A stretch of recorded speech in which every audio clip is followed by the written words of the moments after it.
इलाके में भारी पुलिस बल की तैनाती है। हालात तनावपूर्ण है। अब देखिए, केवल राष्ट्रीय राजधानी दिल्ली नहीं, अब देश के अलग अलग राज्यों में छात्रों की आवाज बुलंद हो रही है। लेकिन इस बीच आपको छात्रों को भी पहचानना है, उपद्रवियों को भी पहचानना है, गुंडों को भी पहचानना है।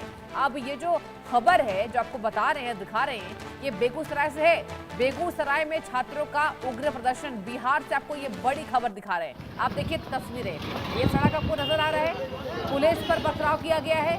डीएम कार्यालय के बाहर प्रदर्शनकारियों ने शांतिपूर्ण तरीके से यहाँ पर देखिए पथराव किया है। पुलिस आह्वान करेगी शांतिपूर्ण तरीके से आप यहाँ पर प्रदर्शन कीजिए। इसके बावजूद भी लगातार बेगूसराय में उपद्रवियों के द्वारा बवाल काटा गया। अब ये जांच का विषय है, क्या वो उपद्रवी थे या फिर वाकई में प्रदर्शनकारी थे, स्टूडेंट थे।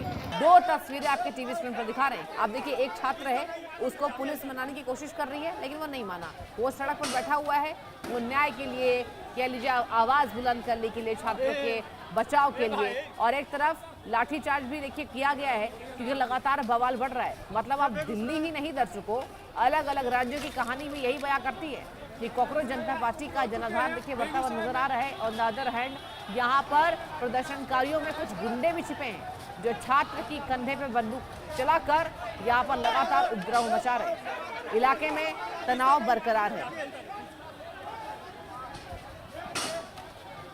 और यही वजह है कि अब अलग अलग राज्यों से आपको एक्सक्लूसिव तस्वीरें आपके टीवी स्क्रीन पर दिखा रहे हैं। पहले पथराव होता है, बेगूसराय में बवाल है डीएम कार्यालय के बाहर। आप सोचिए, पत्थरबाजी की घटना हुई है। ये कौन से लोग हैं जो पुलिस के बाहर पत्थरबाजी कर रहे हैं, पुलिस कार्यालय के बाहर पत्थरबाजी कर रहे हैं, जबकि पुलिस उनसे शांति की अपील कर रही है। इन स्पाइट ऑफ दैट वो प्रदर्शनकारी अपना हुड़दंग मचा रहे हैं। उपद्रवी है ये। आप देखिए क्या हालत कर दिया सड़कों का। और जिस तरीके से भारी पुलिस बल की तैनाती है। रितेश मिश्रा मेरे संवाददाता जुड़ चुके हैं इस खास खबर पर। रितेश, पहले तो ये बताइए कि ये वाकई क्या स्टूडेंट हैं? अब बिहार में बवाल पहुंच चुका है, क्या छात्रों के कंधे पर रखकर बंदूक चलाई जा रही है? बिल्कुल, देखिए कल ही हमारी टीम के साथ किस तरीके से इन लोगों ने भिड़ंत किया। और मैंने तो इंडिया न्यूज का तो पत्रकार कभी किसी से डरता है नहीं। बेबाकी से हमने सवाल पूछा, जब नीट के बारे में सवाल पूछा कि बताओ नीट का स्पेलिंग क्या होता है। अब सोचिए कि उस जानकर आपको हैरानी होगी कि NEET उन्हें बोलने नहीं आ रहा था। अच्छा। किस सब्जेक्ट पे हैं, कहाँ पढ़ाई कर रहे हैं। 45 साल का लड़का प्रोटेस्ट में आया है, 50 साल का लड़का आया है, 60 साल का बुजुर्ग आया है, और ये लोग स्टूडेंट। एक्चुअली ये छात्रों के नाम पर राजनीति कर रहे हैं और ये सभी अराजक तत्व हैं। और सबसे बड़ी बात है कि प्रशासन पर भी गंभीर सवाल उठेगा, क्योंकि आपका इंटेलिजेंस क्यों फेल है। कल आप देखिए कि सीएम हाउस के पास अराजक तत्व 10,000 की तादाद में पहुंच गए और किस तरह से ना सिर्फ बीजेपी नेताओं की पिटाई की, पुलिस की पिटाई की, सभी पत्रकारों की पिटाई की। और उसके बाद भी आज बिहार में अलर्ट है। उसके बाद देखिए कि बेगूसराय में किस तरीके से डीएम कार्यालय के पास ही तोड़फोड़ किया है, हंगामा किया है। इसके अलावा कटिहार में भी इस तरह से हंगामा हुआ है। इंडिया न्यूज का जो पत्रकार, हमारा जो रिपोर्टर है कटिहार में, सोनू चौधरी, उसको भी पीटा है उपद्रवियों ने। तो ये देखिए कि सुनियोजित साजिश है। और सबसे बड़ी हैरानी होती है कि बिहार में इंटेलिजेंस पूरी तरीके से फेल है। मैं ये इसलिए कह रहा हूं कि 2022 में अग्निवीर का प्रोटेस्ट हुआ था बिहार में, और पूरे देश में बिहार की तस्वीर शर्मसार करने वाली थी, क्योंकि कई सारी ट्रेनों को जलाया गया, बसों को जलाया गया, बीजेपी के नेताओं को पीटा गया, उनकी गाड़ियों को तोड़ा गया, मंत्रियों को पीटा गया। उस समय भी पत्रकारों को पीटा गया था। मेरे ऊपर भी तारेगना में हमला हो गया था। तो जब आप देखिए कि डीएनए, जो ये दोनों प्रोटेस्ट हुए हैं, दोनों के डीएनए सेम है। उस समय भी हमने देखा कि बैग में पत्थर रखकर उपद्रवी जो है वो लेकर आ रहे थे। इस बार भी हमने देखा, एक्सक्लूसिव तस्वीरें दिखाई कि किस तरह से बैग में वो पत्थर लेकर आ रहे हैं। तो ये तो पूरी तरीके से पहले से इसकी तैयारी हो रही थी।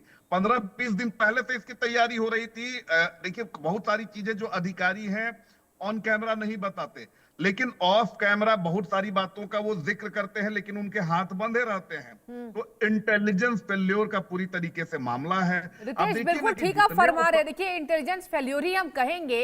अचानक से इतने भारी तादाद में ये कौन लोग हैं जो पहुंच रहे हैं? बिल्कुल, आप देखिए ना कि कहां से बिहार की राजधानी है पटना, और यहाँ पर 10,000 उपद्रवी पहुंच जा रहे हैं।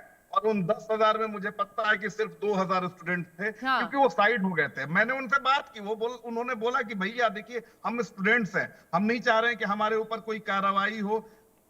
आम जो साधारण छात्र होता है, वो तो पुलिस की वर्दी देख लेता है तो डर जाता है।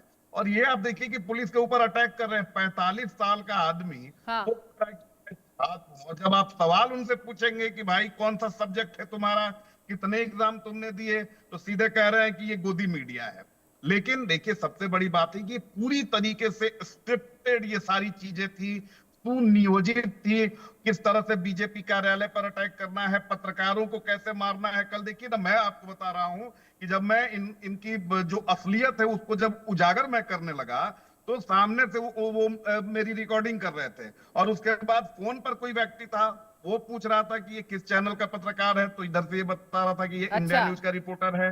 अच्छा, इसका नाम क्या है, तो वो मेरा नाम उससे बता रहा था पता करके। तो आखिर कौन इंस्ट्रक्ट कर रहा है इन्हें, कौन इन्हें फंड कर रहा है? ये जितने भी लड़के आए हैं, कल रात भर मैं पटना में घूमा हूं खुद की गाड़ी से, और मैंने देखा कि रात में पुलिस की कहीं गश्त नहीं थी, लेकिन सैकड़ों की तादाद में अलग अलग इलाकों से जो युवा है वो निकलकर अलग चलिए अलग रितेश बने रहिए, पटना से ही बड़ी खबर आ रही है। है, मैं लौटूंगी आपके पास। बड़ी खबर आपको बता दें, पटना छात्र प्रदर्शन पर बड़ी कार्रवाई हुई है, 268 नामजद हुए, 2500 अज्ञात पर एफआईआर दर्ज है। बड़ी अपडेट आपको दे रहे हैं, 3 थानों में